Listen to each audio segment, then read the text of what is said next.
ಶ್ರೀ ಸಾಯಿ ಸಚ್ಚರಿತೆ 3ನೇ ಅಧ್ಯಾಯ. ಶ್ರೀ ಸಾಯಿ ಬಾಬಾರವರ ಅನುಮತಿ ಮತ್ತು ಭರವಸೆ. ಭಕ್ತರಿಗೆ ಅನೇಕ ಕೆಲಸಗಳನ್ನು ವಹಿಸುವುದು. ಬಾಬಾರವರ ಜ್ಞಾನಜ್ಯೋತಿ. ಸಾಯಿ ಬಾಬಾರವರ ಮಾತೃವಾತ್ಸಲ್ಯ. ರೋಹಿಲಾ. ಬಾಬಾರವರ ಅಮೃತ ವಚನಗಳು. ವಾಚಕರಲ್ಲಿ ಒಂದು ಭಿನ್ನ. ಶ್ರೀ ಬಾಬಾರವರ ಅನುಮತಿ ಮತ್ತು ಭರವಸೆ. ಈ ಹಿಂದಿನ ಅಧ್ಯಾಯದಲ್ಲಿ ತಿಳಿಸಿದಂತೆ ಶ್ರೀ ಬಾಬಾರವರು ಸಚ್ಚರಿತೆ ಬರೆಯಲು ಪೂರ್ಣ ಅನುಮತಿ ನೀಡಿದರಷ್ಟೇ. ನಂತರ ಅವರು ಮುಂದುವರೆದು, ನೀನು ಸಚ್ಚರಿತೆ ಬರೆಯುವ ವಿಚಾರದಲ್ಲಿ ನನ್ನ ಸಂಪೂರ್ಣ ಸಮ್ಮತಿ ಇದೆ. ನೀನು ನಿನ್ನ ಕೆಲಸವನ್ನು ಮಾಡು. ನನ್ನ ವಚನದಲ್ಲಿ ನಂಬಿಕೆ ಇಟ್ಟು ಸ್ಥಿರಚಿತ್ತನಾಗು. ನನ್ನ ಲೀಲೆಗಳನ್ನು ಬರೆದರೆ ಅವಿದ್ಯೆಯು ನಾಶವಾಗುವುದು. ಅವುಗಳನ್ನು ಶ್ರದ್ಧೆ ಭಕ್ತಿಯಿಂದ ಶ್ರವಣ ಮಾಡಿದರೆ ಭಕ್ತಿ ಮತ್ತು ಪ್ರೀತಿಯ ಅಲೆಗಳು ಮೇಲಕ್ಕೇಳುವವು. ಯಾರು ಇದರ ಒಳಹೊಕ್ಕು ಪರೀಕ್ಷಿಸುತ್ತಾರೆಯೋ ಅವರಿಗೆ ಜ್ಞಾನವೆಂಬ ಅನರ್ಘ್ಯ ರತ್ನ ಲಭಿಸುವುದು ಎಂದರು.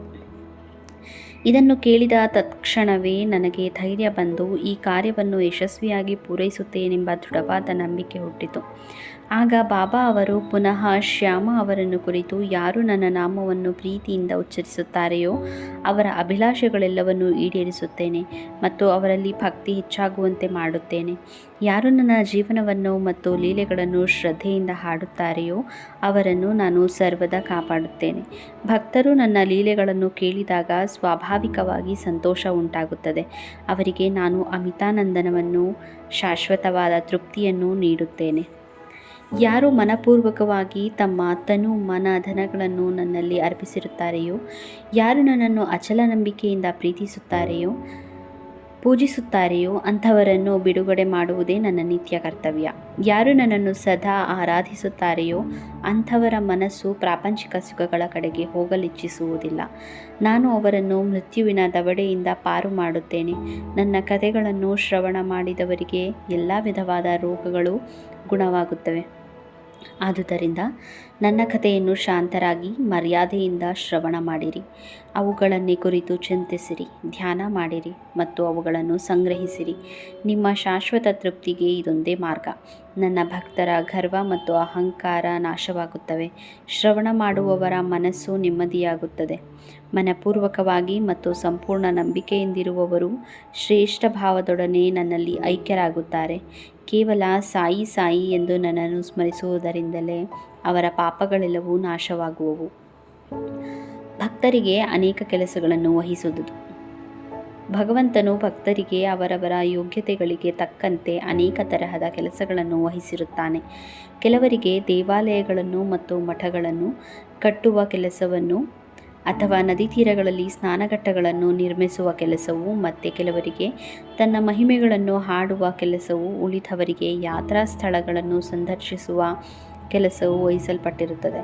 ಆದರೆ ನನ್ನ ಪಾಲಿಗೆ ಬಂದದು ಶ್ರೀ ಸಾಯಿ ಸಚ್ಚರಿತೆಯ ರಚನೆ. ಅದಕ್ಕೆ ನಾನು ತೀರಾ ಅನರ್ಹ. ಬಾಬಾರವರ ನೈಜ ಜೀವನವನ್ನು ಯಾರಿಂದಲೂ ವಿವರಿಸಲು ಸಾಧ್ಯ. ಅವರ ಅನುಗ್ರಹ ಬಲವೊಂದೇ ಈ ಕೆಲಸವನ್ನು ಯಶಸ್ವಿಯಾಗಿ ಮುಗಿಸಲು ಸಹಾಯವಾಗುವ ಸಾಧನ. ಆದುದರಿಂದ ನಾನು ನನ್ನ ಲೇಖನಿಯನ್ನು ಕೈಗೆ ತೆಗೆದುಕೊಂಡ ಮರುಕ್ಷಣದಲ್ಲಿಯೇ ಶ್ರೀ ಸಾಯಿ ಬಾಬಾರವರು ನನ್ನನ್ನು ಅಹಂಭಾವವನ್ನು ನಿರ್ಮೂಲನ ಮಾಡಿ ತಾವೇ ತಮ್ಮ ಕಥೆಯನ್ನು ರಚಿಸಲಾರಂಭಿಸಿದರು. ಈ ಕೆಲಸಕ್ಕೆ ದೊರೆಯಬೇಕಾದ ಸನ್ಮಾನ ಅವರಿಗೆ, ನನಗಲ್ಲ. ನಾನು ಜನ್ಮತಃ ಬ್ರಾಹ್ಮಣನಾಗಿದ್ದರೂ ಸಹ ಶ್ರುತಿ ಮತ್ತು ಸ್ಮೃತಿ ಎಂಬೆರಡು ದುಃಖಗಳಿರಲಿಲ್ಲ. ಆದುದರಿಂದ ಬಾಬಾರವರ ಸಚ್ಚರಿತೆ ರಚಿಸಲು ಅಶಕ್ತನೆಂದು ಭಾವಿಸಿದ್ದೇನೆ. ದೇವರ ಅನುಗ್ರಹದಿಂದ ಮೂಕನು ಮಾತನಾಡುವಂತಾಗಬಹುದು. ಕುಂಟನು ಪರ್ವತವನ್ನು ಏರಲು ಶಕ್ತನಾಗಬಹುದು. ತನ್ನ ಇಚ್ಛಾನುಸರಣೆಯಂತೆ ಕೆಲಸ ಮಾಡಿಸಿಕೊಳ್ಳುವ ಶಕ್ತಿ ಆ ಪರಮಾತ್ಮನಿಗಲ್ಲದೆ ಬೇರಾರಿಗೂ ಇಲ್ಲ. ಕೊಳಲಿಗಾಗಲಿ ಹಾರ್ಮೋನಿಯಂಗಾಗಲಿ ಶಬ್ದ ಹೇಗೆ ಉತ್ಪತ್ತಿಯಾಗುತ್ತದೆ ಎಂಬುದು ಗೊತ್ತಿರುವುದಿಲ್ಲ.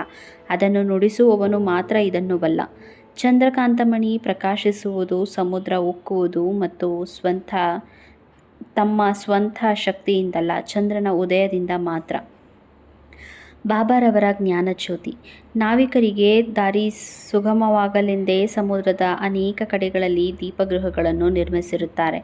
ಅಂತೆಯೇ ಈ ಭವಸಾಗರದಲ್ಲಿಯ ಸಂಚಾರವು ಸುಗಮವಾಗಲು ಸಾಯಿ ಬಾಬಾರವರ ಕಥೆಗಳನ್ನು ನಮಗೆ ನಾವಿಕ ದೀಪಗೃಹ ಹಾಗೆ ಸಹಾಯವಾಗುತ್ತವೆ.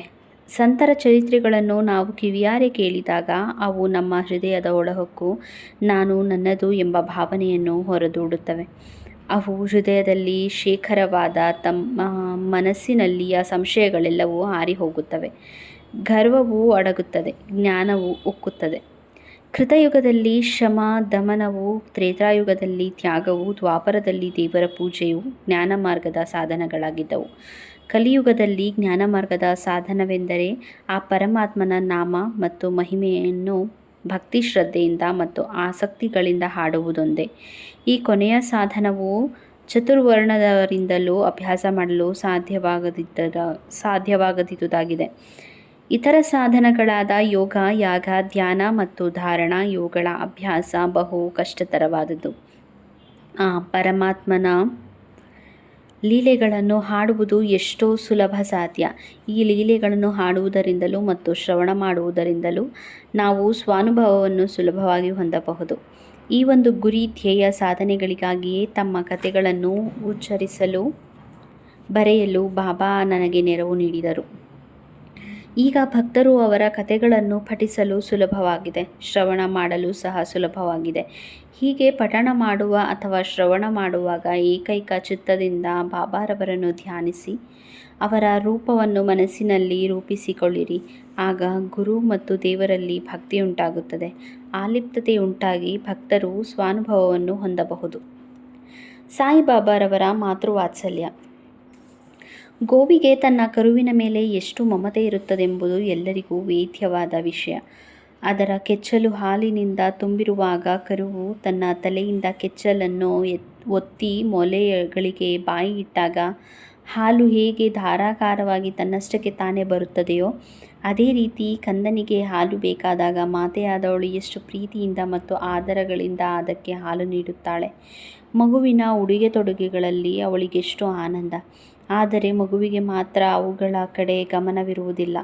ಆದರೆ ಅವಳು ತನ್ನ ಮಗುವನ್ನು ಅಲಂಕಾರಕ್ಕಾಗಿ ಶೃಂಗರಿಸಿ ಕಣ್ತುಂಬ ನೋಡುವಳಲ್ಲವೇ? ಆಗ ಅವಳ ಆನಂದಕ್ಕೆ ಪಾರವಿರುತ್ತದೆಯೇ? ಮಾತೃಪ್ರೇಮವೆಂಬುದು ಅಗಾಧ ವಿವರಣಾತೀತ.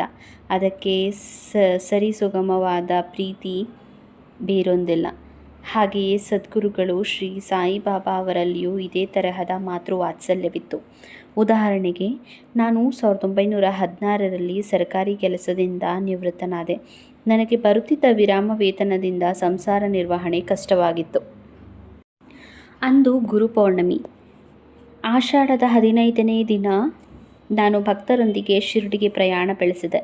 ಅಣ್ಣ ಸಾಹೇಬ ಚಿಂಚಣಿಕರವರಿಗೆ ನನ್ನ ಮೇಲೆ ದಯೆಯುಂಟಾಗಿ ತಾವಾಗಿಯೇ ಬಾಬಾರವರಲ್ಲಿಗೆ ಹೋಗಿ ಇವನ ಮೇಲೆ ದಯೆ ಮಾಡಿ, ಇವನ ವಿರಾಮ ವೇತನ ಸಂಸಾರ ನಿರ್ವಹಣೆಗೆ ಸಾಲದು, ಸಂಸಾರ ವೃದ್ಧಿಯಾಗುತ್ತಿದೆ, ಬೇರೊಂದು ಉದ್ಯೋಗವನ್ನು ಕೊಡಿಸಿರಿ, ಇವನ ಚಿಂತೆಯನ್ನು ಬಿಡಿಸಿರಿ, ಸಂತೋಷಗೊಳಿಸಿರಿ ಎಂದರು. ಅದಕ್ಕೆ ಬಾಬಾರವರು, ಅವನಿಗೆ ಬೇರೊಂದು ಕೆಲಸ ಸಿಕ್ಕುತ್ತದೆ, ಅವನು ನನ್ನ ಸೇವೆ ಮಾಡುತ್ತಾ ಸಂತೋಷದಿಂದಿರಲಿ, ಅವನ ಮನೆಯಲ್ಲಿ ಉಡಲು ಉಣ್ಣಲು ಏನೂ ಕೊರತೆಯುಂಟಾಗುವುದಿಲ್ಲ, ನಾಸ್ತಿಕರು, ಅಧರ್ಮಿಗಳು ಮತ್ತು ದುಷ್ಟರಿಂದ ದೂರವಾಗಿರಲಿ, ಸರ್ವರಲ್ಲಿಯೂ ಸೌಜನ್ಯ ಮತ್ತು ಸವಿನಯದಿಂದ ವರ್ತಿಸಲಿ. ಇದನ್ನು ಮಾಡಿದ್ದಾದರೆ ಅವನಿಗೆ ಶಾಶ್ವತ ಸುಖ ಸಂತೋಷಗಳು ದೊರಕುವವು ಎಂದು ಉತ್ತರಿಸಿದರು. ರೋಹಿಲ್ಲ. ಎತ್ತರವಾದ ದೃಢಕಾಯನಾದ ರೋಹಿಲ್ಲ ಎಂಬುವವನು ಸಾಯಿಬಾಬಾರವರಿಂದ ಆಕರ್ಷಿಸಲ್ಪಟ್ಟು ಶಿರ್ಡಿಗೆ ಬಂದು ನೆಲೆಸಿದ್ದನು. ಅವನು ಪ್ರತಿದಿನವೂ ರಾತ್ರಿ ಕುರಾನ್ ಪವಿತ್ರ ಗ್ರಂಥವನ್ನು ಜೋರಾಗಿ ಕರ್ಕಶ ಶಬ್ದದಲ್ಲಿ ಹಾಡುತ್ತಿದ್ದನು ಮತ್ತು ಅಲ್ಲಾಹು ಅಕ್ಬರ್ ಎಂದು ಜೋರಾಗಿ ಕೂಗಿಕೊಳ್ಳುತ್ತಿದ್ದನು. ಶಿರ್ಡಿಯ ಜನರಿಗೆ ಹಗಲಿನಲ್ಲಿ ಬೇಸತ್ತು ರಾತ್ರಿ ಮನೆಗೆ ಬಂದು ಕುಳಿತಾಗ ಇವನ ಕರ್ಕಶ ಧ್ವನಿಯಿಂದ ಬೇಜಾರಾಗುತ್ತಿತ್ತು.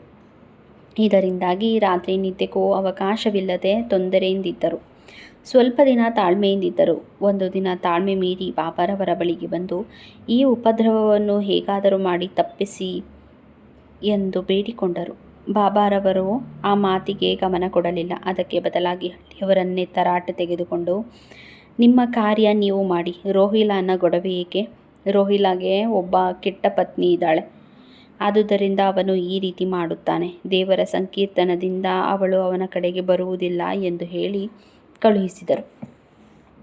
ನಿಜವಾಗಿಯೂ ರೋಹಿಲ್ಲಾಗೆ ಪತ್ನಿ ಇರಲಿಲ್ಲ. ಬಾಬಾರವರು ಪ್ರಸ್ತಾಪಿಸಿದ ರೋಹಿಲಾನ ಪತ್ನಿ ದುರ್ಬುದ್ಧಿ, ಕೆಟ್ಟ ಯೋಚನೆಗಳು. ಬಾಬಾರವರಿಗೆ ದೇವರ ನಾಮ ಸಂಕೀರ್ತನವು ಪ್ರಿಯವೆನಿಸಿದುದರಿಂದ ರೋಹಿಲಾನನ್ನು ರಕ್ಷಿಸಿದರು. ಬಾಬಾರವರ ಅಮೃತ ವಚನಗಳು.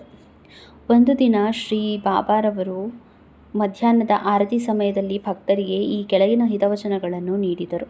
ನೀವು ಎಲ್ಲಿಯೇ ಇರಿ, ಏನೇ ಮಾಡುತ್ತೀರಿ, ನೀವು ಮಾಡುವ ಪ್ರತಿಯೊಂದು ಕೆಲಸವನ್ನು ನಾನು ಬಲ್ಲೆನೆಂಬುದನ್ನು ಜ್ಞಾಪಕದಲ್ಲಿಡಿ. ನಾನು ಸರ್ವರ ಹೃದಯದಲ್ಲಿಯೂ ಅಡಗಿರುತ್ತೇನೆ. ನಾನು ಪ್ರಪಂಚದಲ್ಲಿನ ಸಮಸ್ತ ಚರಾಚರಗಳನ್ನು ಆವರಿಸಿರುತ್ತೇನೆ. ನಾನೇ ಪ್ರಪಂಚದ ಸಮಸ್ತ ವಸ್ತುಗಳ ಮೂಲ ಸ್ಥಾನ, ತ್ರಿಗುಣಗಳ ಸಮ್ಮಿಲನ, ಸರ್ವ ವಸ್ತುಗಳ ಸೂತ್ರಧಾರಿ. ನಾನೇ ಸೃಷ್ಟಿಕರ್ತ, ರಕ್ಷಕ, ವಿನಾಶಕಾರ. ಯಾರು ತಮ್ಮ ಭಕ್ತಿಯನ್ನು ನನ್ನಲ್ಲಿಡುತ್ತಾರೆಯೋ ಅವರಿಗೆ ಯಾರಿಂದಲೂ ತೊಂದರೆಯುಂಟಾಗುವುದಿಲ್ಲ. ಯಾರು ನನ್ನನ್ನು ಮರೆಯುತ್ತಾರೆಯೋ ಅವರನ್ನು ಮಾಯೆ ಕವಿಯುತ್ತದೆ. ಸಣ್ಣ ಇರುವೆ ಕಣ್ಣಿಗೆ ಕಾಣಿಸುವ ಸಚರಾಚರ ಪದಾರ್ಥಗಳಲ್ಲಿಯೂ ಮತ್ತು ಸಕಲ ಜೀವರಾಶಿಗಳಲ್ಲಿಯೂ ನನ್ನ ದೇಹ ಮತ್ತು ಸ್ವರೂಪ. ಇಂತಹ ಸೊಗಸಾದ ಮತ್ತು ಅಮೂಲ್ಯವಾದ ವಚನಗಳನ್ನು ಕೇಳಿದ ಕೂಡಲೇ ಗುರುವಿನ ಸೇವೆ ಮಾಡಲು ನಿರ್ಧರಿಸಿದೆ. ನನಗೆ ಬೇರೆ ಕೆಲಸ ಸಿಗುತ್ತದೆ ಎಂದು ಬಾಬಾರವರು ಹೇಳಿದ ಮಾತುಗಳು ನನ್ನ ಜ್ಞಾಪಕದಲ್ಲಿ ಮರುಕಳಿಸಿ ಅದು ಯಾವಾಗ ಈಡೇರುವುದೋ ಎಂದು ಯೋಚಿಸತೊಡಗಿದೆ. ಮುಂದೆ ಬಾಬಾರವರ ಮಾತುಗಳು ನಿಜವಾದವು. ನಾನು ಸರ್ಕಾರಿ ಕೆಲಸ ಮುಂದುವರಿಸಿದೆ. ನಂತರ ನನ್ನ ಜೀವನವನ್ನು ಬಾಬಾರವರ ಸೇವೆಗೆ ಮೀಸಲು ಮಾಡಿದೆ. ವಾಚಕರಲ್ಲಿ ಒಂದು ಭಿನ್ನಹ, ಜಾಡ್ಯತನ, ನಿದ್ದೆ, ಚಂಚಲತೆ ಇವೇ ಮೊದಲಾದ ಅನೇಕ ತರಹದ ಆತಂಕಗಳನ್ನು ದೂರ ಮಾಡಿರಿ. ನಿಶ್ಚಲ ಚಿತ್ತದಿಂದ ಶ್ರೀ ಸಾಯಿಬಾಬಾರವರ ಕಥೆಗಳ ಕಡೆಗೆ ಗಮನವಿಡಿ ಮತ್ತು ಭಕ್ತಿಯ ರಹಸ್ಯವನ್ನು ತಿಳಿಯಿರಿ. ಇದು ನಿಮ್ಮ ಪಾಪಗಳನ್ನು ತೊಲಗಿಸಿ ಮುಕ್ತಿಯನ್ನು ದೊರಕಿಸುತ್ತದೆ. ಬಾಬಾರವರು ಸರ್ವರ ಹೃದಯದಲ್ಲಿಯೂ ಸಿಂಹಾಸೀನರಾಗಿರಲಿ. ಮುಂದಿನ ಅಧ್ಯಾಯದಲ್ಲಿ ಶ್ರೀ ಬಾಬಾರವರು ಶಿರ್ಡಿಗೆ ಹೇಗೆ ಬಂದರು ಎಂಬುದರ ಬಗ್ಗೆ ಪ್ರಸ್ತಾಪ ಮಾಡುತ್ತೇನೆ. ಶ್ರೀ ಸಾಯಿ ಪ್ರಣಾಮ್.